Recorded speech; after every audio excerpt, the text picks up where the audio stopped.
We normally don't do intros on the show, but because today's episode is quite special, and if you watch the episode that I did with Komnas Perempuan, then you would know that I'm working on this project. It's a documentary with this company called Voice of America. They're in the back right now filming this for the documentary, and the documentary is going to be focusing about NCII, also known as non-consensual intimate imagery, under that umbrella including deepfake pornography as well, which is what me and Sarah over here are going to be talking about today. Hence the intro, and make sure you guys check out the documentary once it releases sometime in June. And yeah, Sarah, thank you so much for being here today. This is, lumayan banyak yang nanya nih, kenapa sih kalau mau ditanggapin polisi harus viral dulu? Many Indonesians, they believe that crime cases, especially the ones that are pertaining women, I guess like even children, anything that involves sexual assault or other forms of violence against women and girls, they only receive serious attention from law enforcement after they go viral online. Do you think that that is an accurate reflection of our country's law enforcement practices?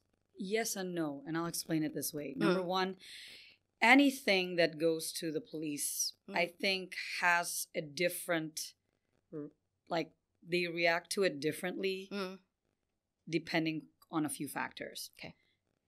Going viral hanya salah satunya. Yes.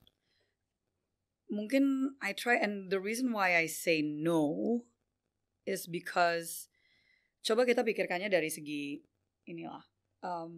Satu sisi, ini misalnya ada kasus yang bukan kasus kekerasan seksual.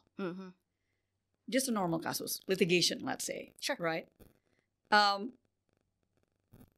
Sometimes it runs into problems, right? So I think it's just we need to look at it in a kacamata yang lebih luas. Mungkin I put it that way. Jadi bukan hanya kasus-kasus kekerasan seksual atau kasus-kasus yang berkaitan dengan perempuan dan anak yang menghadapi persoalan ini. And what I mean by persoalan ini adalah obviously how fast, right? The response of the police force when it comes to the investigation and the steps towards bringing the perpetrator to justice, let's say, right? And in that sense, I would say salah satunya yang harus kita evaluasi adalah persoalan anggaran. I mean, yes, we can say, oh, they have a lot of anggaran for this. But then, for example, sebagai aktivis perdagangan, anti perdagangan orang, I know how little they have, the funds they have to run the investigation. Dan itu sangat tidak mencukupi. Yang kedua, jumlah penyidiknya. Jadi, we're talking about human resources-nya, we're talking about hours they need to put in. Right. And not just human resources, but other resources. Whether it's the cyber technology resources, the IT resources they need to do their investigations, atau hal-hal yang lainnya. Jadi, I would think that mereka punya kasus yang udah numpuk banyak, tapi belum tentu mereka punya jumlah HR, jumlah manusia, jumlah penyidik yang mencukupi kebutuhan kasus yang masuk. So it's a manpower issue. Manpower issue. It's the funding issue, resources issue. Kalau viral, jadinya mau nggak mau yang tadinya itu adalah kasus ke 100 sekian, di-push naik menjadi kasus mungkin top 5. Dan akhirnya, because it's viral, karena dianggap bersama, right? There's a like a public pressure bahwa itu semua menyatakan itu adalah kasus yang really bad. Tapi imagine if there's something yang diangkat oleh seseorang, tetapi public response-nya mix. Mungkin ada yang bilang, oh ya mungkin ada salahnya dia juga sih. Yang itu nggak begitu salah sih. Pasti responsnya berbeda. Tapi kalau memang benar-benar itu, wah ini nggak bisa nih, ini harus segera, Nah itu pressure-nya kan jadi kayak unified front. Dan itu yang akhirnya yang tadinya mungkin hanya di level penyidik, ini jadi yang atas-atasannya jadi pada tahu semua. Dan itu creating the pressure yang needed untuk bawa yang tadinya dia kasus 100 sekian menjadi top 5 misalnya seperti itu. I don't know if this is technically like a stupid question, but do you think like that is an issue here in Indonesia where it comes to lack of manpower for law enforcement, or do you think like that's just like law enforcement in general, whereas like people in general just don't find it particularly of interest to go into law enforcement? No, I think karena gini, kita kan juga di misalnya any perusahaan, you know, perusahaan pasti punya standar. Orang-orang seperti apa, dengan standar seperti apa, misalnya untuk jadi manajer harus persyaratannya A, B, C, D, E. Kan gak semua orang yang mau bisa mendapatkan posisi itu. Right. So I think it's the same thing dengan the police force. I know because my husband's family is very much in the police force. My brother-in-law is a police officer. So my husband wanted to be a police officer, but he didn't pass the test. Karena persoalan satu dan lain hal gitu. It's a very very small difference, tapi hanya karena misalnya even your cholesterol level, by the way, has affects into your score. I heard about that. Jadi bahkan untuk TNI itu juga ada tinggi badan minimal loh. So it's just the way it is, you know, yang istilahnya biasanya justru lebih banyak yang mau masuk tapi belum tentu semuanya bisa masuk.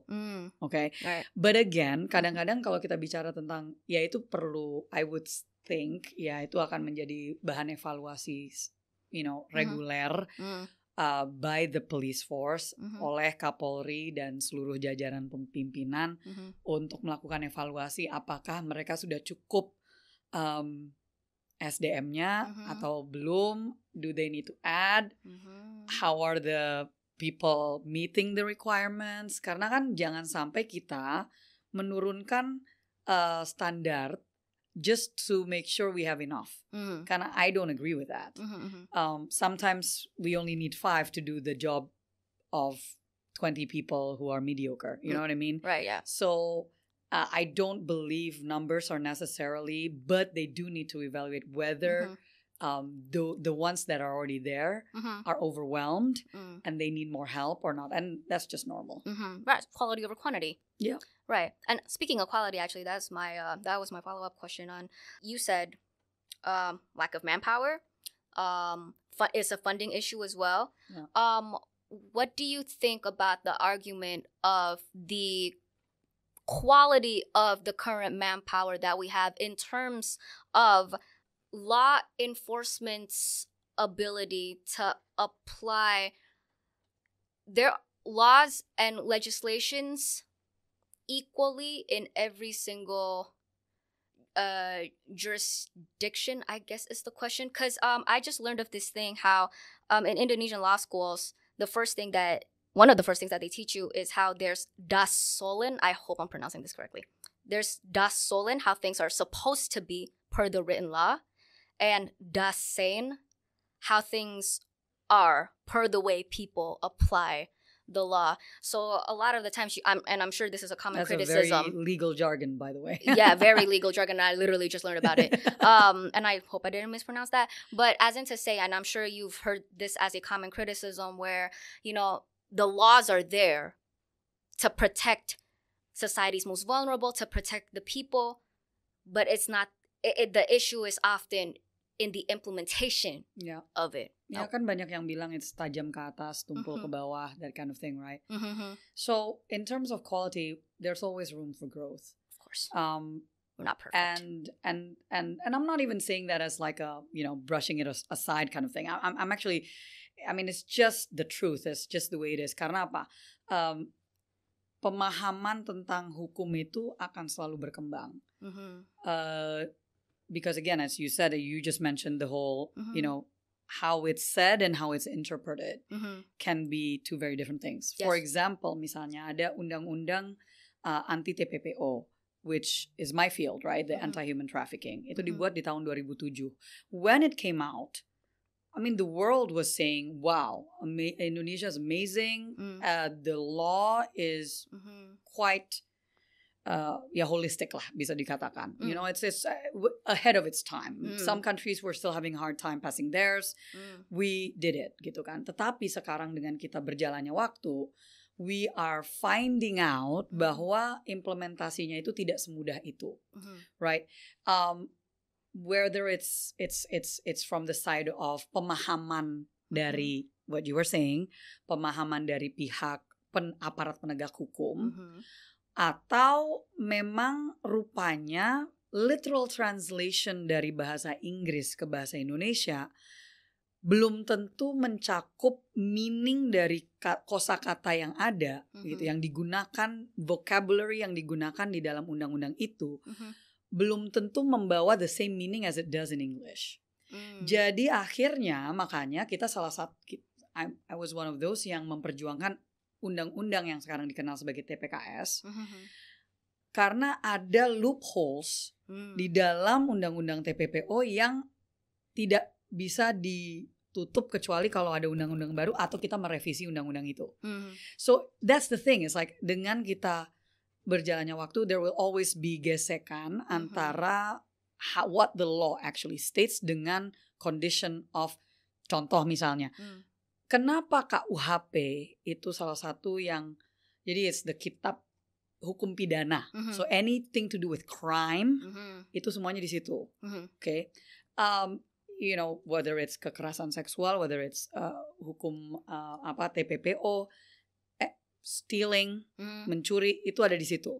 Nah, everybody yang di DPR and anybody who understands hukum paham dan sepakat harus direvisi karena that KUHP yang berlaku lama banget itu was already in place and was using old Dutch laws.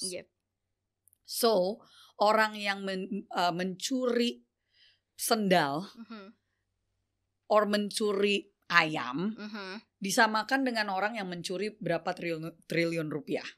Okay, they look at the crime as the same, right, instead of like the weight. Nah itu kan berarti harus ada yang diubah, right? Harus ada konteksnya juga, and cara kita ngebaca hukumnya, you know. Nah ini yang walaupun cara ngebaca tidak bisa keluar dari what it says, okay? So I'm saying bahwa bagaimanapun juga, it doesn't mean that everything is open to interpretation. The law is the law. Yes. It is there to protect, correct. Yes. Tapi kalau pertanyaannya adalah tentang kualitas, yaitu kan each individual is different. Right. We have to take into consideration their IQ, their ability untuk menyerap informasi, etc. And hence why Pak Prabowo mengedepankan soal makan siang gratis, karena it is very much linked to that. Kalau misalkan nutrisi orang kurang, selama dia berkembang, otaknya juga nggak bisa berkembang secara maksimal. Itu mempengaruhi bagaimana dia menyerap informasi. So bayangkan negara kita for the longest time had a lot of issues to do with stunting, ya kan? So yes, IQ is taken into consideration pada saat applying untuk become in the police force, okay? Untuk daftar Akmil, Akpol itu pasti ada IQ-nya, gitu kan? Tapi kembali lagi IQ belum tentu menunjukkan how someone menginterpretasikan, so many things into consideration. I think that is why di kepolisian maupun juga di institusi manapun, even perusahaan, we have to do constant upgrading, upskilling, untuk memastikan bahwa para pekerja yang ada, SDM-nya itu memenuhi kebutuhan. Right, but don't you think when it comes to aparat penegak hukum being able to implement the law, like you said, the law is not open for interpretation, right? Like the law is the law. You follow it. However, by the book. Yes, there is room for interpretation kalau kata-kata yang digunakan ambiguous. Karena and that is why it takes so long untuk membahas undang-undang di DPR. Karena my gosh, those of us yang bukan ahli bahasa Indonesia, we have to become ahli bahasa Indonesia. Karena kalau tidak, salah koma aja. Right? It's the same thing in English. You put the comma in the wrong place, it'll mean something very, very different. Oh yeah. So it's the same. Jadi bayangkan. Tapi kalau karena dan gini, undang-undang itu is not meant to be detailed. It is not. It is not. Karena I would have thought the opposite. No, karena kalau enggak, you would have paid like hundreds upon thousands of pages if you want to get it detailed to the technical. I see. Right. It is supposed to just be a payung hukum. Makanya namanya ada payung hukum. Undang-undang adalah payung hukum yang nanti dia jawantahkan menjadi jutlak, juknis, petunjuk pelaksanaan, petunjuk teknis, peraturan perundang-undangan. That is bawahannya undang-undang. Tapi undang-undang itu is just supposed to be payung hukumnya. Basically saying bahwa kayak misalnya di TPKS, antara lain. Jadi it can be beyond what is actually there. Gitu kan. Right. Nah, tapi ya beyondnya itu yang diharapkan bisa dimasukkan di dalam PP, yaitu peraturan perundang-undangan. Okay. But would you agree that just in general, and yes, understanding everything that you just said. Please note, I am not ahli hukum. Right. Okay. Right. Politicians are not. So, yes, ini yang seringkali kayak, I'm not here to give you berapa SKS on how to freaking read the law, because there are people and dosen-dosen to do that, okay? Itu banyak banget yang pengamat yang showing themselves as pakar. You want lawyer, go and silahkan mengundang lawyer yang paham hukum, udah doctorate degree and PhD and whatever. Right. They're the ones that can tell you all of that. Gitu. Yang what you mentioned about the the jargon yang tadi itu, mereka bisa, they can tell you all of that. Yeah. But this is just my take on what I've experienced as an activist and as a politician yang sudah pernah duduk di DPR. Right. But would you agree that in general, our aparat penegak hukum, they could work on more equal implementation of for sure. law? Yeah, and so what would be, I guess, according to you obviously have experience in politics. Yeah, you come from a family law enforcement as well. My husband. Your husband does. But point being, so in your obviously more expert, more knowledgeable opinion, what are some of the ways that you would suggest in order to be able to achieve that? No, they just need to do constant one, constant evaluation. Number two, pastinya juga yaitu upskilling itu tadi. They need to ensure that everybody has the same understanding about the law. And that takes time karena they have a lot of law enforcement, ya kan? Mau dari level atas sampai level bawah. And that's the thing, yang mereka yang di Polres, mereka di Polsek, pemahamannya bisa sangat berbeda dengan mereka yang di Polri. Right? So it's just fact with a country this big. Yeah. And beda dengan di Amerika. Amerika itu setiap state have their own laws. Yeah. Okay, they have their own law enforcement, they have their own laws and regulations. Yang ada yang sama from one state to another, but ada yang beda. We have a different system, gitu kan. Kita semua kalau namanya undang-undang di seluruh Indonesia berlaku. Tetapi kita juga masih perlu yang namanya peraturan daerah. So kalau di daerah itu tidak ada peraturan daerahnya, implementationnya terkadang lebih ambiguous, lebih vague, and bisa menjadi halangan, bahkan bisa tidak diimplementasikan dengan baik gitu loh. But kalau kita bicara tentang again kepolisian, it's just a matter of making sure they do what it takes. Nah, yang jadi masalah juga adalah bahwa mereka punya yang namanya mutasi. Jadi ada bidang-bidang, it's the same thing dengan DPR, ada bidang yang dianggap itu bidang buangan. Sayangnya, that sounds so harsh. Oh yes.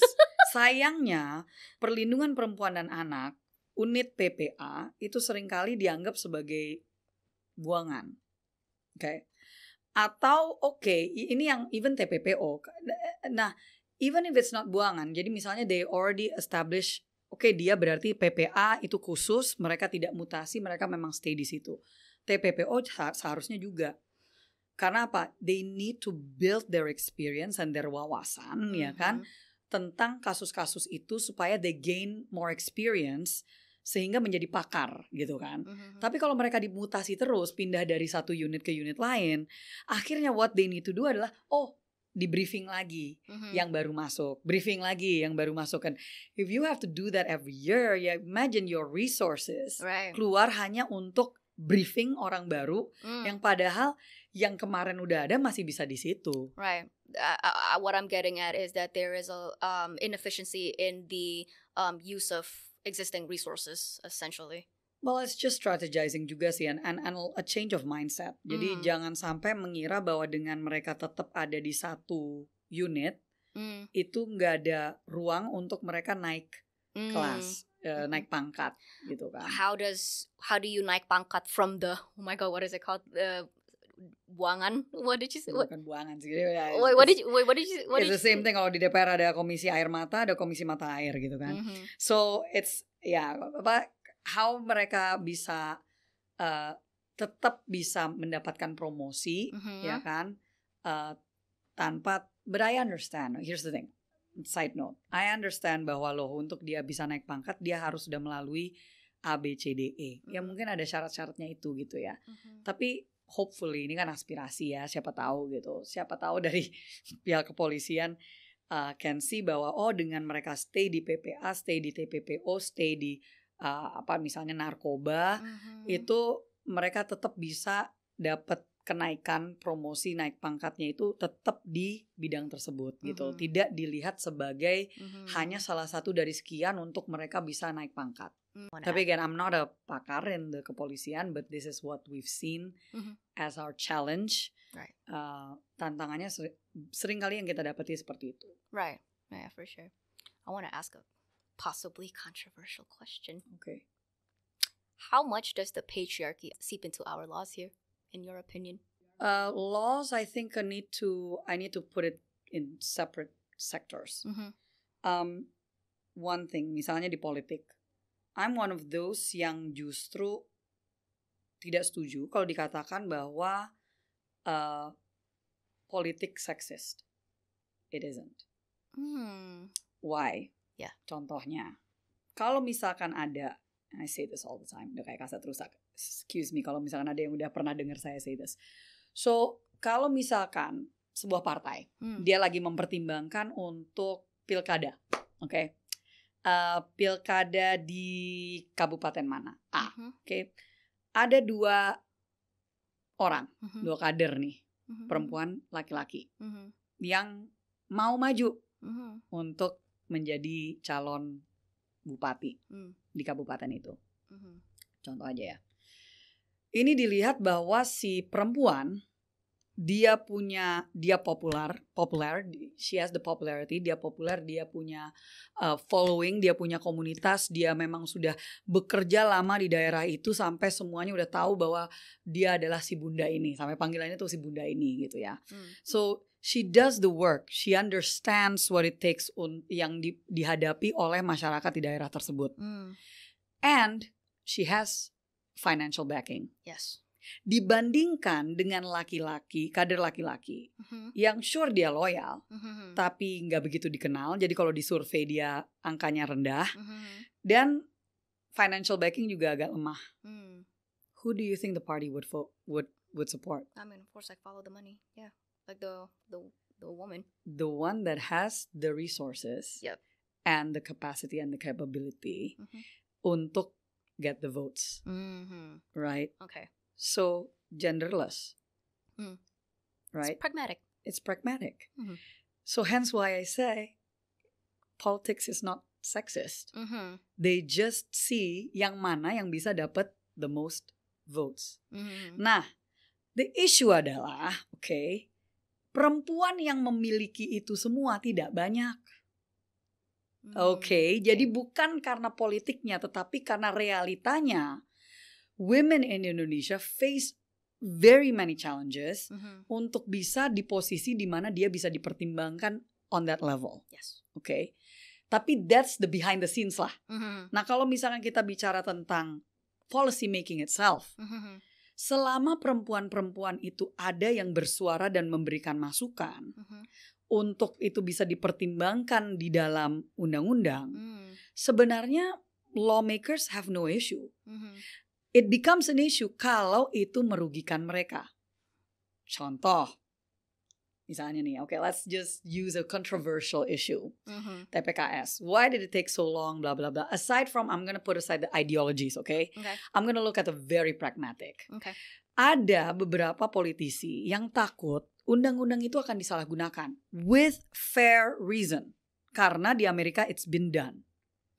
Okay, where seseorang menggunakan crying victim, but it's actually a false accusation. Got it. Right? Because then they fear that jangan sampai ini digunakan oleh mereka yang just want to besmirch our name, our good name. Tapi karena everybody saying, oh, you have to believe the victim, and then malah, you know, nggak ada sanksi untuk yang doing the false accusation itu tadi. I see. Okay, so they were very pragmatic in their thinking. It's not about them not supporting victims, but mereka, ya, again, I'm not saying that's right, tapi it's a very pragmatic view, yang dimana itu jadi kayak this is something yang we have to consider juga, gitu loh. Okay. Of course kita semua as the activist kan, ya tapi itu kan cuma berapa dibandingkan dengan jumlah korban yang memang korban, gitu loh. Ya, tapi kan again itu adalah if you're making a law that is for all, you have to take all into consideration. Nah, kalau misalkan kita bicara tentang karena patriarki itu kan it's like the men saying men are superior. Well, yes. Yeah, you could word it that way. It is a social, often even sometimes people would argue legal structure whereby positions of power and authority are just automatically. In a lot of places it's legal. It's to do with legal. Tapi di Indonesia perempuan sebenarnya punya banyak kuasa. Anak-anak, misalnya we're talking about anak, cuman this is again implementationnya. Tapi kalau kita bicara anak, sebenarnya yang punya hak asuh itu selalu biasanya diberikan kepada ibu. Like you're talking about, for example, like parents custody, get divorced, yes. custody. Right. Itu biasanya. Tapi again, kalau kita bicara implementasi, karena I know there's a lot of women out there yang kemarin juga sempat viral, you know, yang dimana kan anaknya diambil oleh suaminya. That one, yeah. Itu banyak banget sebenarnya. There's a lot of cases like that. I'm not gonna go into that karena that's a very, very complex issue. Yeah. Tapi kembali lagi di Indonesia ini kalau nggak ada hukumnya, ya what are the law that the police supposed to use, gitu kan? Karena tidak ada namanya parental kidnapping di Indonesia. Interesting. Okay, yeah. But that's a different issue ya. Yeah. Tapi what I mean, so yeah, you were saying bahwa istilahnya kayak legal in some ways, bisa illegally yang suppressing and oppressing women, right? Right. Jadi kalau di sini tuh memang mendarah dagingnya di tiga sisi. Satu adalah sistem. Sistem maksudnya bisa sistem politik, sistem di usaha, sistem every kind of system. Sistem. Tapi sebenarnya yang lebih penting in my opinion itu dua hal yang berbeda, yaitu ekonomi dan budaya. Okay? Right. Karena ekonominya dampak dari budayanya. And here's the thing, it's not about men. It isn't. Oh no, it isn't. It's a mindset. It's the patriarchy. Yes, the patriarchy. Tapi what I want to clarify di sini adalah patriarchy itu bisa dilakukan oleh women. Yes. Listen. Okay, karena many people think that patriarchy just means we are pointing the finger at women. That's not it. Okay, but it's the mindset bahwa perempuan hanya punya ruang di domestik. Yep. Right. That's the budaya. That's the patriarchy culture yang istilahnya women are only meant to be in like that's your place. Right, domestic settings or even maybe outside of domestic settings, but that you will always be subordinate under men. Women are not fit to lead. Women are not fit to be in boardrooms. Right. Da. Right. So I think in terms of pengambilan kebijakan pasti ada efeknya. Pasti. Okay, no matter what. And that went into the pembahasan RUU yang recent one, the kesejahteraan ibu dan anak. Karena then it's talking about the maternity leave. Very controversial, that one. Yeah. Because then some people don't agree that the men need paternity leave. But we can go into a whole conversation about that. What's the update on the paternity leave? By the way, like, is it still like? As far as I haven't heard the complete update, but from what I know, they have a right to take up until 1 month. But I will have to check. Let me check. We'll do a fact check. Like, we'll do a fact check. It'll be on the screen, you guys. Yang I really want to stress here is that the patriarchy can be done by women. Why? Because, for example, I'll give ada perempuan, I have quite a few of my friends who are very, very smart. They're like some of the smartest people I know. Tapi, I remember one person was sharing this. She's a CEO of her company now. Of her company now. CEO of her company. Tapi terus habis itu dia sempat sharing in this session gitu ya about women, talking about the patriarchy, blah blah blah. Terus dia bilang gitu, gila gitu. Maksudnya gue waktu mau ngambil S3, sebenarnya yang nahan gue itu bukan bokap, tapi nyokap gue. Bahkan gue waktu itu mau ngambil S2 aja masih perdebatannya yang sama. S3 apalagi. S2 perdebatannya masih dengan nyokap. Oh yeah, even from the very beginning. Because for the mom, her idea of what a woman's role is supposed to be is you need to get married. Yep. And you need to have kids. Yeah. That's for her mom. And I'm pretty sure I'm talking not just about one or two. I'm talking about so many. That is a very common experience. It is common, yang dimana dibilangnya ngapain kamu ambil S3? Kalau kamu ambil S3 ntar gak ada yang mau nikah sama kamu. Karena nanti mana ada laki-laki mau menikah sama cewek yang lebih pintar daripada dia. Because obviously like the number starts to dwindle. yang udah lulus S3 juga. But you would think that would only encourage men to then one up themselves and better themselves and maybe become smarter than us, but apparently not. Well, it's not always. I mean, not everybody wants to be an academician juga. That is true. Not everybody wants to have a PhD.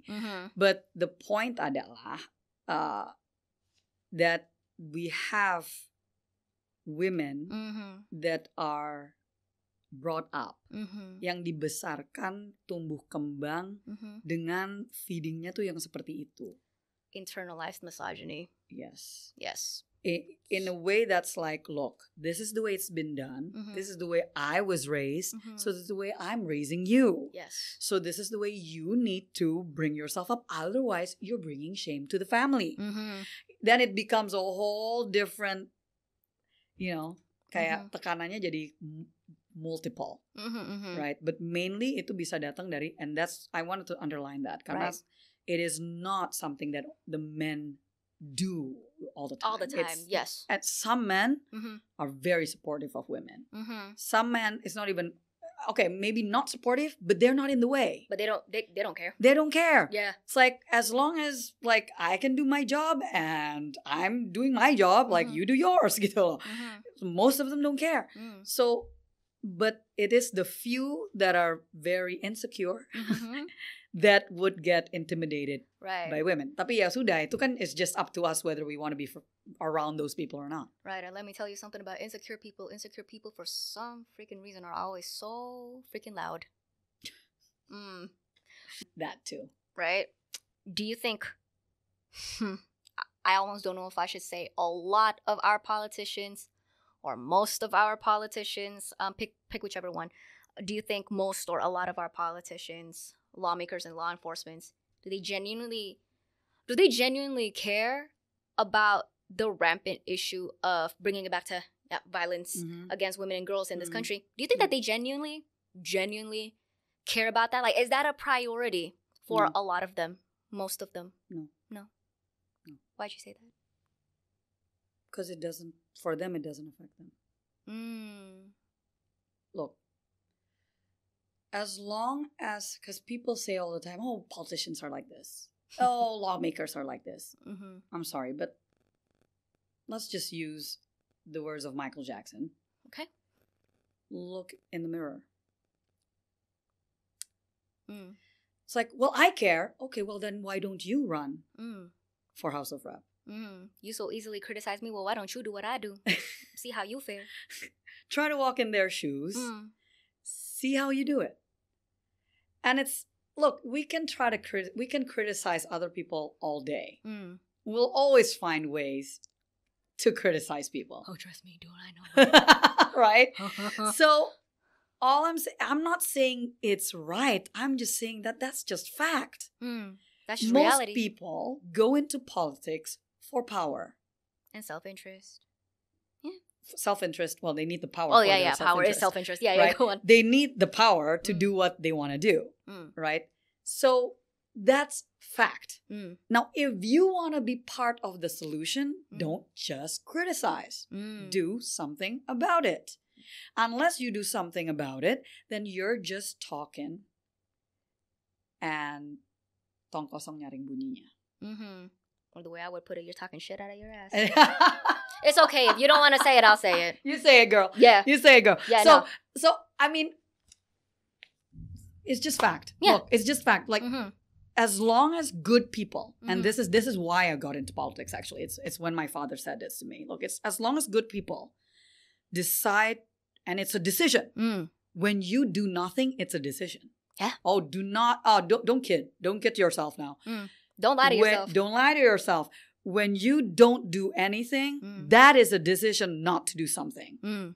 It's a decision. So when good people are quiet and decide not to do anything, then it's always those that are evil, selfish, power hungry, that will always be in power. So yes, it's a sucky world. There are those who enjoy politics. I happen to not. Okay, let's be honest. People ask me all the time, oh, you must enjoy it. So I'm like, are you kidding me? Like, you're like, girl. Like, bro. Yeah. Like, no, I don't enjoy it. It drains the heck out of me, but somebody's got to do it. Yeah. And it's like, I'm counting on my fingers the number of people who do it the way I do it. And not all of them are privileged enough as I am to have power or be in power. So, like, we got to do what we got to do. And not just the competency, but like the genuine interest and the passion for sure to do so. In your experience in the DPR, was it always that women, maybe not always, let's not like generalize here, but like often that women and girls issues, I think a lot of people tuning into this right now, I think they would agree with me that it always just seems like whenever it pertains to women and girls that our issues get put to the back burner by a lot of our politicians and law enforcement, the people that are supposed to protect us, our issues and our concerns, especially our needs, get put in the back burner. So now how do you, then, and you just said, yeah, no, like, most of these politicians, they don't give a shit. Right? They don't. How do we incentivize or they care, them? But it's not a priority for them. Let's put it that way. They care. I mean, most of them are really nice people. Right. Yeah. Right? I'm sure. I'm not saying most of them are nice people. Some might not be competent. Okay. Ooh. But they're nice people. Right. Most of the ones that I know anyway. Okay. But not always, idealistic. Most of them are pragmatic. Right. So let's go back to your question. What was it again? Like, how do we incentivize them to care more? Oh, come on. Okay, look, this is like lobbying 101, okay? It's like debate 101. When you're doing public speaking, you have to know who your audience is. Okay. You cannot convince someone using your language when they're speaking a different language. I feel called out right now, but okay. It's 101. It's freaking 101. I'm like, it just frustrates me because like every single time it's like, how do they not care? Look, it's not about how they care. You just need to know how to make sure that they support what you want to do. package it in a way so that your interests, it is also giving them their interest. I've had to do that, like, I swear to God, like I've had to, like, you know, talk to a lot of activists. I'm like, the way you're doing it, it's not getting it done. You can shout from the rooftops, you can burn freaking tires, and you can like dance naked for all, you know, for all the world cares, and still not get people to care about your, like, you know, what you're fighting your for. cause. Your cause. And I know a lot of activists are going to be tuning into this, and I feel like you have a lot to say about how. Oh, in America, especially if this is America, like Voice of America, they got this down pat. They have got lobbyists doing this professionally. They get paid big money because they understand how the game is played. They know the interests of the politicians. This is something that we don't do very well yet. You know, and I would like to say yet because we're getting there, I think. Right, yeah. But this is why when Dia not Rika, but Dia Pitaloka, who's the deputy chair of the 8th Commission of this period, you know, when she and I were talking about when we were both, you know, fighting for the TPKS, we were like, this is not working. We gotta bring in like other people. We gotta, you know, do this a different way, because we knew the way that they were doing it before, it wasn't getting people on board. It was actually more like, if you don't do this, you know what I mean? It's like, look, not everybody reacts to the sick. Right. You need to give them an incentive, right? Like, how do you incentivize? Which is a very good question, Indah. It's a very good question. How do you get them to agree with you? How do you get them to support your cause? And that's not a question of just this specific issue. That's a question of any issue. If you want to know how to get a certain politician, don't just talk. You cannot generalize. Just to get A, B, and C on board, you better know what makes them tick. What actually would make them go, all right, I'll give you my vote. Okay? Right. That's what a lobbyist does. If you want to know how to do it, you can contact me. We'll talk numbers. You strike me as the kind of girl that has read, you know, have you ever heard of the book, The 48 Laws of Power by Robert Greene? Oh, no, I haven't. That's okay. That's going to be on. Put that on my list. 48 Laws of Power by Robert Greene. Even though, fair warning, there's a reason why this book is banned across, not in this country, but it's banned in, I think, U.S. No, federal it's probably prison. not banned here just because they don't even know the book exists. Oh, yeah. But... not enough people are reading it. Well, not enough people here read in general. But See? Yeah, but I wasn't going to go there, but you know. Yeah, no, but it's okay. I said it, not you. But 48 Laws of Power, because, and you know, to be honest, that's a bit of like a psychotic book. I'm not going to lie, it's a book that kind of like teaches you how to think like a sociopath and a narcissistic. So, I mean, don't go maybe not so good. Not so good, but to be honest, like, you know, when I read it, and I'm not done with it yet, but when I read it, it really, it was a cold, hard slap on the face on the realities of the world. Right. And I feel like But sometimes we need to know that. Yeah. We need to know how people think, right? We need, in order for us to convince people, in order for us to negotiate, it always helps to know what the other person's thinking. Right, because I feel like you have a lot to say about, I mean, you have a background as an activist. I feel like you have a lot to say about how activists, when it comes to our Achilles heels, it's idealism, isn't it? Oh, pop off. Pop off. Dude. Pop off. Dude. Tell him. Look, we can have all the idealism in the world, but it ain't gonna change anything. It ain't gonna do jack shit. It ain't gonna do anything if you don't know how this world is played. Like, you're dreaming if you think, as I said, if you think just by doing what you think is right is gonna get you the result you want. It's how do they say it? Like, do something repeatedly hoping for a different. Crazy people are when they do the exact same thing every time and expect the results to change. Yes. Something along those like lines. That. Yeah. So again, whenever people come to me and, you know, they're like, oh, Bu Sarah, kita perlu bantuan untuk ini, kita perlu masukan, ini sepertinya harus kayak gimana, bla bla bla. And I'm just like, do these people not like do their research. Like grown up. Ini mohon maaf banget gitu ya, dengan segala hormat kepada semua, kayak kalau again this is like communication 101 gitu loh. You just have to know your audience. Know your target. Know your target market. And it's the same thing with entrepreneurs. Okay, let's go away from activists. Entrepreneurs, okay, less sensitive. Entrepreneurs think they have the best ideas in the world. Yes. Right? This product is gonna sell. But they never do market research.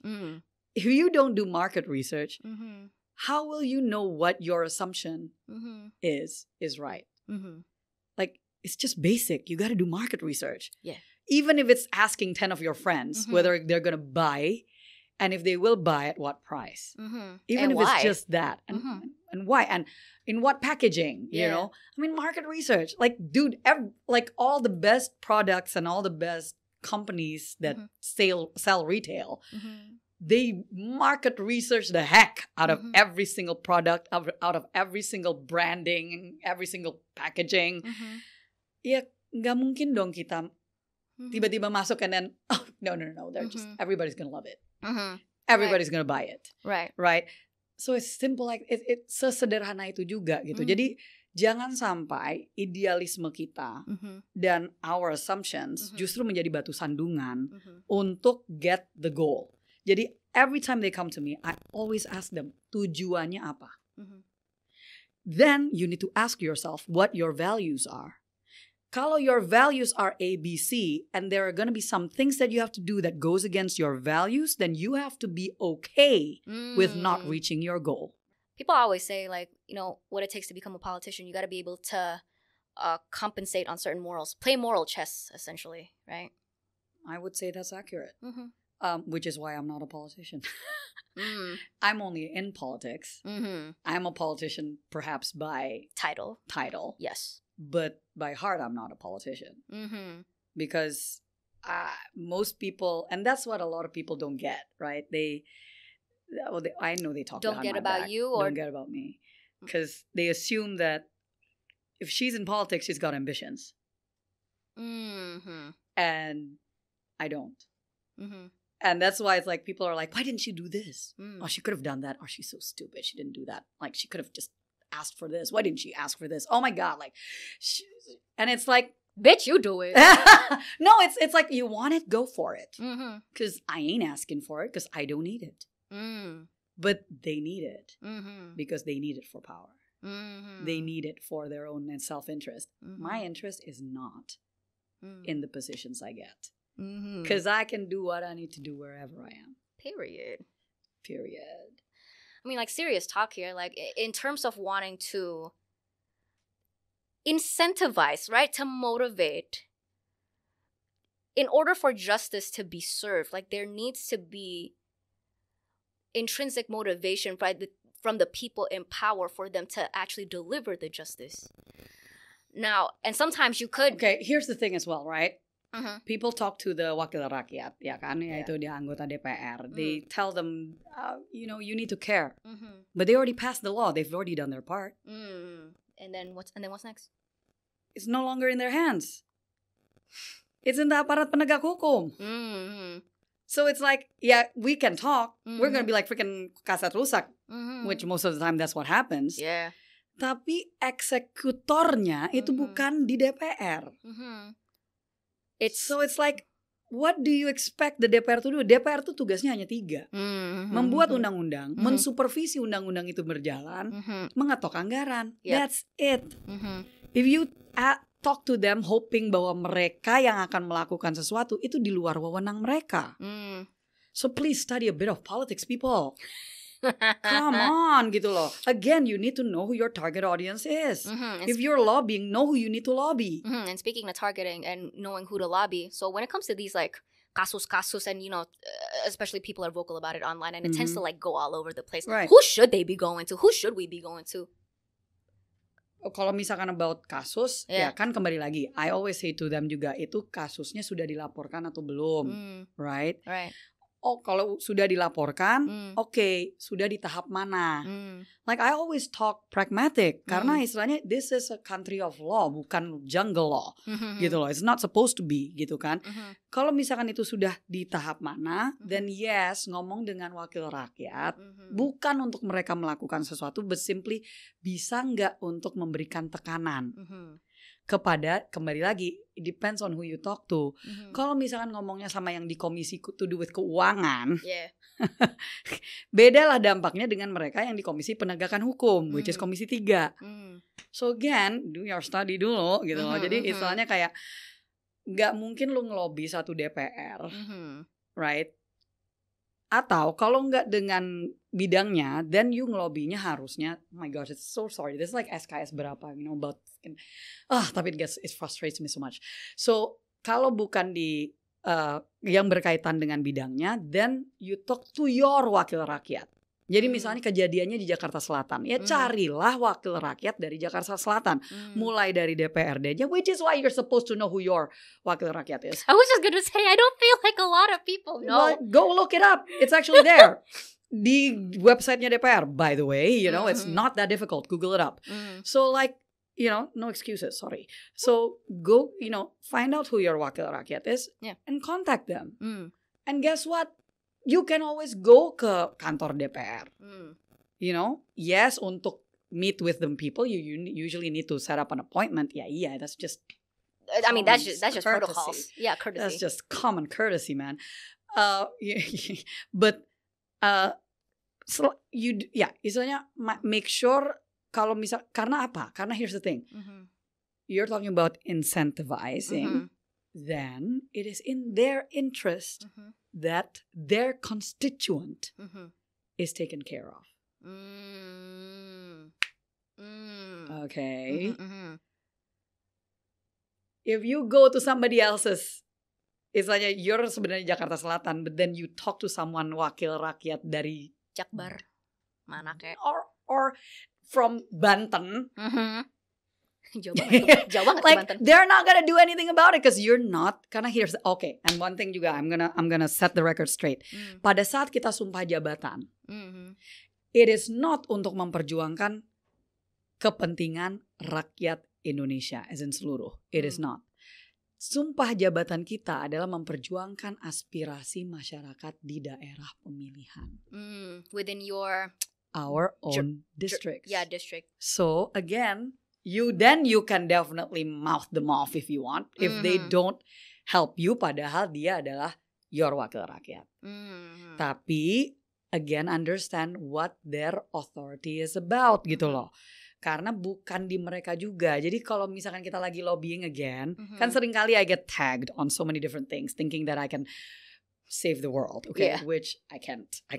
So a politician so by title can only do so much. So, and I'm not an anggota DPR. People think I'm already anggota DPR. I'm not. 2019 to 2024, I'm not an anggota DPR. Yeah, you're past that. Yeah. So, I'm only now terpilih lagi, but I'm sorry, you're gonna have to wait until October. And even then, are you in Jakarta Barat and Jakarta Utara and Kepulauan Seribu? If you're not, then you are not in my district. Okay? So I can't hit you up. I'm Jaksel. I'll hook you up. So the point adalah maksudnya, I don't even know. We've gone all around circles. Sorry. Oh no, it's fine. It's the, what do you call it? Let it all out. What did you say? The derails. Yeah. No, it's fine. Let it all out. But if not, I do want to move on to. It's up to you, girl. Specifically, let's talk about NCII. Okay. Obviously, you know what that stands for. Yeah. For all the children that don't, non-consensual intimate imagery. Colloquially, it is known as revenge porn. But I want to talk about deepfake pornography, and I'm pretty sure this is within your field of knowledge, expertise, whatever we want to call it.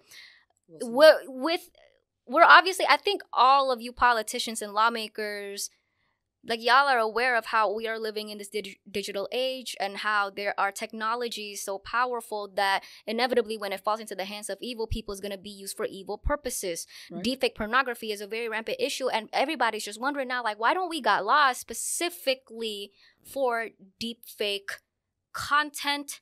Whether deepfake content, like just in general, reminding what happened to Pak Jokowi. I can't remember when, but it's the deepfake video of him like speaking in Mandarin, for example. And then suddenly everybody thought he could speak Chinese. But specifically, deepfake content of the pornographic variant. Why don't we got? Well, somebody's gonna write it.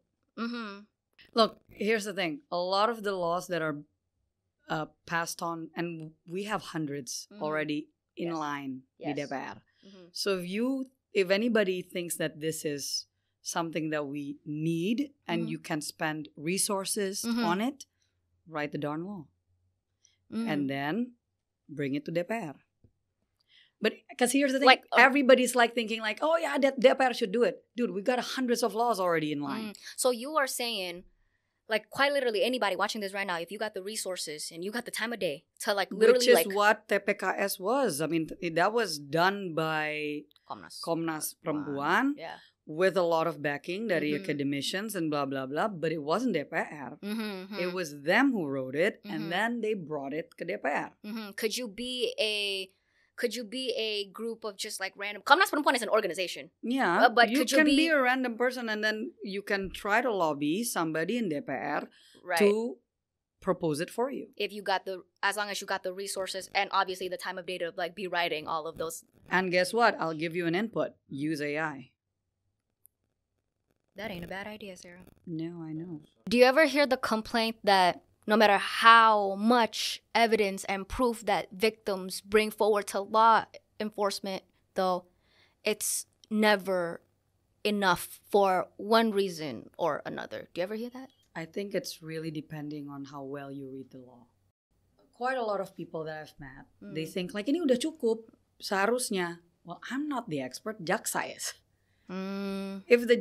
Karena kan the penyidikan needs to be done di kepolisian, and unfortunately this is everywhere around the world, people. It's not just in Indonesia. Of course. Unfortunately, in the case of, why I say unfortunately, is in the case of kayak sexual abuse atau NCII, it is on the victim to prove that who they accuse is the perpetrator. Right, burden of proof. Burden of proof, correct. Very smart. Burden of proof is on the part of the victim. That's just fact. Dan istilahnya ya, kan it's not, that's why is it so rare for things to go forward ke level persidangan? Ya karena terkadang it's only between you and the perpetrator. How are you supposed to prove? Gitu loh. Like, I know, I've been in that position before. Gitu loh. So, sometimes it's not about bringing to justice. It's just being at peace that I'm going to be more powerful than the perpetrator. That I don't need him to be behind jail. Ooh, I can see how that's going to be very controversial to a lot of people listening. Yeah, of course. Of course. But that's my decision. Gitu loh. That was between me and myself. Right. Gitu kan. Right. Because here's the thing. Okay. Banyak yang lupa. Persoalan ini, first and foremost, is the victim. Kita lupa. We think it's about, it's our sense of justice. At the cost of the victim? Then what are you fighting for? For your own sense of right? If the victim does not want to go to court, who are you to force the victim to go? Then it's not victim-based approach. Terlalu banyak yang misalnya, aduh ini harusnya didorong. Loh, harusnya. Menurut siapa? Menurut. Exactly. Yeah. If it's a victim-based and victim-centered approach, then their rights, you put it above yours. Above your kepentingan maksudnya. And sometimes. Jadi I'm one of those activists that it drives me insane when there are lawyers or there are activists yang korbannya malah dipantengin as though they are freaking like, in a zoo. Like, look, this is the victim. Exactly. I'm just like, are you not thinking about their future? Future or even just feelings at that moment. They don't need to be in front of like 100 cameras answering questions about how do you feel. They're under enough pressure as it is. Like, dude, like back off. Ini yang terlalu, it's like, what are you doing it for? If you're an activist for their rights, then you better pay attention to whether or not they actually want to go to court. If you say like, ya tapi ini untuk menghindari supaya tidak terjadi lagi kepada, but again, do not force a victim to stand in court when they do not want to do it. Right. Then you are, that's such a, you're breaking basic human rights dong. What you're saying you're fighting for. Right. No, don't be surprised that a lot of activists, they operate from a place of ego. Come on. Yeah. No, don't be surprised.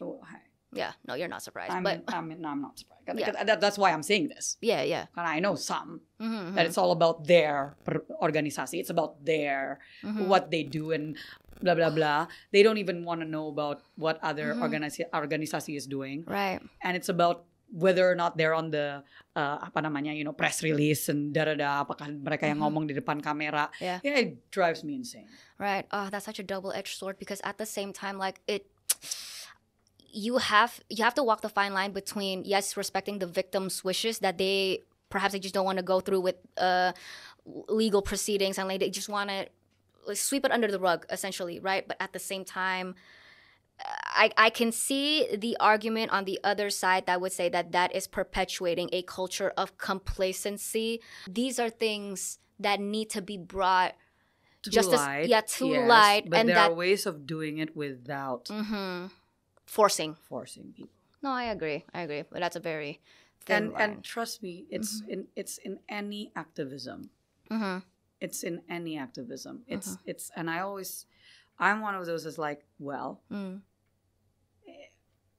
let's look in all those TV series, law TV series, Suits, yeah. Or Scandal, or How to Get Away with Murder. Yeah, all of those, right? Sure. If you can't get a witness to sit, there's nothing you can bloody do. Right, or evidence. Even when you know it's there, tapi if the judge says, yeah, that's out, there's nothing you can do. That's just law, man. And that's just it's in reality. Place. Yeah. It's in place. It's not just for you. It's in place for when people are taking advantage of the law for their own selfish needs. Yang itu juga you have to take into consideration. Well, and sometimes it's not even what you last said of, like, their own needs and everything, but sometimes it's also just, you may be right, you may have been a victim, you bring forward evidence, and there's witnesses, and at the end of the day, for one reason or another, you didn't win the case. And I mean, if that's the case, what's left to do? And you just have to live with it. As a survivor, I always like, this is just me. Again, like, I'm not gonna, whatever you decide is you decide. But as a survivor, I can say that, look, your mental health, your peace is what matters. Yeah, protect your peace. Like, because if you're gonna be driven by revenge, that's not going to bring you peace. What about the people that are saying, what about the people saying, but I know I'm not driven by revenge, I'm driven by justice, I deserve justice. Then go ahead, keep going. But then what? It's like, and it's like, well, and I'm not saying that's wrong, because you have a passion, go for it. Yeah. Who am I to tell you? Do what you think is right. But then I always say, like, look at the cost. Passion in some ways, and calling and purpose, I always talk about this all the time. We have to ask at what price. If you're willing to pay the ultimate price, and that's at the price of your family relationships, at the price of your job, at the price of your sanity. Sanity's heavy on sanity. Yeah. So do it. That's your choice. Who am I to tell you no? It's your right. But I always ask people, like, would you pay the cost? Like, can you carry that heavy of a burden? Yeah. Like, it's at what cost? That's always my question. It's at what cost? For me, I've got better things to do. As in, I'm not saying justice is not okay. As in, it's not important for me to get my time in court. Different from other people. For them, they want to be heard. And they should. But I found that I can be heard without being in court. I can be heard using my platform, fighting for what I think is right, and for justice in my own way. Right. Hence why I go into politics even though I hate it. Right. I'm doing what I can. Right. So not every battle, choose your battles. There you go. That's one of, like, if there's one thing that I hold on to is pick and choose your battles. Know what price you're willing to pay. And if it's not something you're willing to pay, then be at peace with walking away. Ooh, that kind of rhymed. That slap. You went hard on that one, but nah, okay. And you said you have better things to do just now. You said that, right?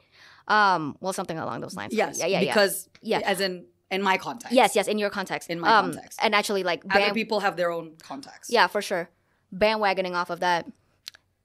As far as you... I'm not... Oh, very good. If it's a serial rapist... Yeah. Oh, yeah. Like, that's different. Yeah. You know, like serial rapist, like, someone who does, like, basically NCII, like, off of, like, multiple freaking serial murderers. Yeah, get them behind bars. Like, This is sort of... This is not a derail. This is not off topic, but I guess side topic. Have you heard of Rahasia Mantan? I've never heard of it, but until this. Here. Until this, yeah. There are all these, are you aware of how there are these sort of illicit, underground, non-consensual pornographic businesses operating here in Indonesia? And here's the thing, because I think some people don't understand the word non-consensual, which I think is so important. Go ahead. Because on one side, anybody, because I think it's two sides, right? Right. Anybody that their private intimate moments, things that it's just between you and your partner. If there's no understanding that it's going to be spread around to other people, the non-consensual is the spreading of it. Yes. But because there are those that are like, yeah, but it was consensual because she also wanted it. I'm so sorry to cut you off, but really important thing to inject here is that there are cases where also victims are not aware that they were being filmed. Taken photos. Kalau itu kan jelas hitam putih. Yeah, itu mah.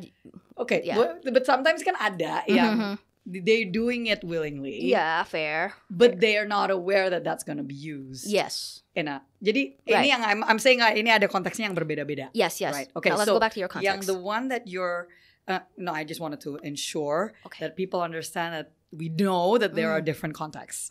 Now, when you're talking about the NCII yang rahasia mantan. Itu mereka yang istilahnya ada komunitas yang memang they exchange. How does that work?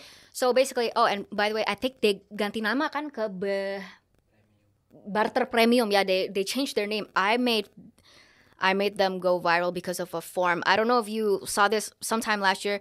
There was a Google form. It was a submission form of list of girls' name you would like to see stripped naked. So clearly the implication there is they're using deep fake AI technology. So Sarah, I'm telling you, if anybody wanted to put your name on that list, and you're a public figure, there are lots of materials, like photo, video materials of you for these people to input into the technology. They can make whatever photos and videos of you doing any sort of like explicit sexual acts. And that was what the form was. I made that go viral. So they were under a lot of vigilance, I guess I would say. And then they changed their name. Now they're called Barter Premium. You can't get away from me. I'm going to catch you one day. Go for it, girl. Go for it. And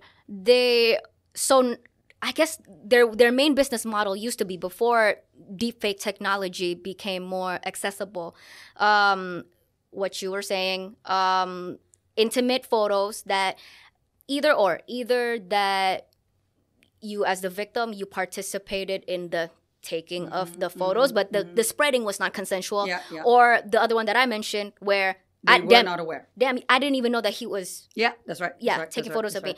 Then they would barter that. They would sell it underground. Yeah. Which obviously violates undang-undang pornografi kan? For sure. Yeah. The law is already there to get these people because of undang-undang pornografi. Yeah, it's just they're so hard to catch. It's clear cut. Then it's just a matter of ensuring the police force get their act together and go after these people. Again, the law is what we make of it. Like, if we want to change, if we think that that's not, then what is it that we need to revise? Itu yang harus jelas. Itu yang harus clear. Kalau memang hukum yang saat ini belum menutupi A, B, C, D, E, make the case bahwa itu belum cukup. Kita perlu untuk ada tambahan ini. And as I said, politicians care. It's just a matter of like, okay, kalau udah somebody already did the homework, then it's bisa mudah. Got it. And then it's just a matter of political will. I don't know why I'm surprised that you were against chemical castration in the for rapists, right? You're talking about convicted sexual criminals. Yeah, and pedophiles. Yeah, and pedophiles as well. Because it was specifically untuk anak. Oh, I don't know why I'm surprised that you are against that, because I guess because the countries that have it instated have proven it does not. It does not deter at all. That's interesting. Okay, and psychologists can say that it might actually make them worse. Oh, but that's a different discussion. But I'm gonna look into that. Yeah, see. But do you understand in brief why? Briefly. Brief. There are two types of rapists. Let's say, okay. Yeah. There are many types, but let's just say there's two types. Okay. One. Pedophiles. Okay, pedophiles. Specifically pedophiles. Okay. This is a psychologist that came to DPR and gave this explanation. One is the type who does it but knows it's wrong. Right? There are those who know it's wrong but they can't help it, they say. Okay? It's like they know it's something wrong. It's for them it's a mental health disorder. It's a disorder, it's a dysfunction. I shouldn't do this. I know it's wrong, but I can't help it. But there's the other one that it's about power. It's about power. It's about the pleasure they get from causing pain. Right? It's that's something else. That's psychopathic. Yes. Now, so imagine chemically castrating them. Imagine you castrate them, but in the law, it's after they get out of jail. You castrate them after? To do chemical castration, you have to give the injection every 3 months. At least in the technology that is now available. Okay. Now, my question at that time, and this was 2015, 2015, 2016. I was like, okay, if they're at large, and this is Indonesia, how the heck are you going to get them to come in every 3 months to have their injection? Right. Because they're already out of jail. Oh, I see. I would have thought it was before they went to jail or while they were in jail. That would make more sense. They're already in jail. They're not doing anything. Oh, for like... So they're talking about after. Oh, okay, I see. So like, what? Are you going to put a freaking chip on them until you know where the heck they are at all times? Right, yeah, as if fry them if they don't come. Right, yeah, as if we have like the ability to even do that. Yeah, I see now. I see. That makes so much sense. So hello. And even those countries that do not just chemical, but physical castration. Have proven it doesn't do anything to the numbers. Got it. People who want to rape will just rape. They will rape, yes. Absolutely. Okay. So we need to stop looking at law as a way to deter, but because here's the thing, deterring, punishment are two different things. Right. And if you're asking doctors, because it has to be doctors who implement the chemical castration, doctors will not, menyakiti. Mereka oath, it goes against everything that their oath is for. They're supposed to heal. Got it. Jadi itu you're asking doctors to commit a crime against their own oath. I see. Yeah. Gitu kan. So there are many things yang itu tuh nggak bisa but because there was the political pressure and and they wanted to get it done ASAP. So I'm like, I will make an admission that I think prior to you telling me all that, you've successfully changed my mind on this stance. But prior to that, I'm gonna make an admission. I think I was on the side of chemically castrate those fucking bastards, or like rip off their penises, because it's coming from a place of course. What's the word? I'm not evil. It's that you want to see justice get served, and sometimes I think we misdirect that desire to see justice get served into. Yang penting mereka sakit, yang penting mereka. But here's the thing, loh, kalau mereka merasa bersalah, you don't do that by punishing them in a way that makes them hate you more. Karena when you give it to the second type of pedophiles, dude, they can still do and mereka masih bisa melakukan kejahatan using anything, even if it's not using their penis. Yep. That's the point yang psychologists waktu itu why they were against this, karena mereka bilangnya retaliation. You're creating more monsters. Yeah, they're gonna retaliate because they will be out in public. Right. You sure you chemical castrate them? Right. But they'll still do the. I guess that's where then some people would come in and say, well, that's why we do the death penalty, but different episode. That's a different episode. And I've always been very openly against the death penalty. Yes. I'm still deciding where I stand on that one. I would still like to do more research. If I want to be a complete sociopath or not psychopath, sociopath. Yes. And I just think like Thanos. Then, I say, get rid of him because we have enough people in this world, right? But I look at law differently. I would like to look at law as it's serving, it is there to protect. It is there for justice, yes, but justice should not be used for vengeance. Yes. Because killing them off won't give you peace. Right, yeah. If the point is to have peace. Then again, everybody's faiths and everybody's level of peace is different. And this is the last question.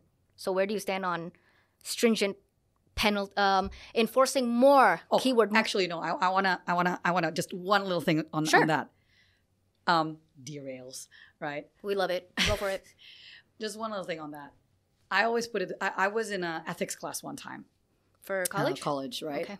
And so we were talking about death penalty and all of that, right? Et cetera, punishment, the penal justice system, et cetera. And I say, look, if something were to happen to me or my family, like say it happens, knock on wood, something happens to my kids, right? What I decide to do to the perpetrator, that's between me and the perpetrator. If, for example, I say, you know what? I'm going to kill the bastard. But I will do that with full knowledge that there's a chance I will have to go behind bars. I'm not going to change the law to put a murderer, for whatever reason, out. Even if it's me, I will abide by that. Because you see what I mean? So it's like that's why I don't believe in the death sentence. Like, it's I believe in the power of repentance. I believe that I'm not saying people can change, but but it is possible. I believe that it is not up to us. Right. And that, there's a reason for everything. And here's the thing, and that's very sensitive when it comes to, like, why should that happen to me? I'm not saying that should have happened. No, I'm not talking about the crime. Yeah. But I'm talking about the journey of that person and etc. Like, there's one really, and they even made a movie out of it. Who? The Shack. It's a book that changed my life, and how I saw and how I look into the death sentence. And by the way, part of it is because I saw a documentary while I was in UVA on 10 black men who were on death row, who after 20-something years of being in jail, waiting for the death sentence, waiting to be basically killed, they were found not guilty of their crimes. When law is in the hands of humans that are full of flaws, and law can be used for the wrong things, and then putting human lives into the hands of humans, of whether to judge whether or not that person should die or live, I think it's beyond what we are given power to do. That's so interesting, and where you and I differ, because and I hope this is fine. I'm sure this is like public information, and this is not a bad thing in this society. Actually, like you're a religious person. Yeah, I'm like, a very religious person. Yeah, I wouldn't say religious. Spiritual. Yeah. You're a very spiritual Whatever person. People want to call us, that's just a label. But yeah, I'm a very vocal follower of Jesus. Yeah, whereas I'm agnostic. So, and I guess that's where the difference comes in, and that's very interesting because, and I'll take into consideration your point of view. To be honest, like I'm moved, but when I think of the death penalty, and there's just a very, very quick derail about the death penalty, I guess. I think of Ted Bundy. I think of Ted Bundy, and how did you know that Ted Bundy, they sentenced him to prison, so he was behind bars. That motherfucker escaped, and then went on to kill more people. I know. And I always think about, had they just killed him from the very beginning, I know. and that's what I think about, right? And how, but you made a very excellent point about how, and one thing about laws change over time. And laws are written by humans, and humans are not perfect, and we don't know all. And I just think about the number of people who have been behind bars for something they did not commit. That too, yeah. And if it's immediate death penalty, as in like, okay, you're going to die tomorrow, what happens when you find out they were not? It's like, oops, I killed somebody. The country killed somebody. Yeah. You know? It's not even, it's the country. The country killed somebody. Killed somebody for something. And we talk about Mary Jane all the time, who's behind bars for, she's on death row, death penalty. Us who are anti-human trafficking activists, we say that she's not at fault because she was she was a victim who was basically forced to become a mule, right? But there you go, so hence. The last question.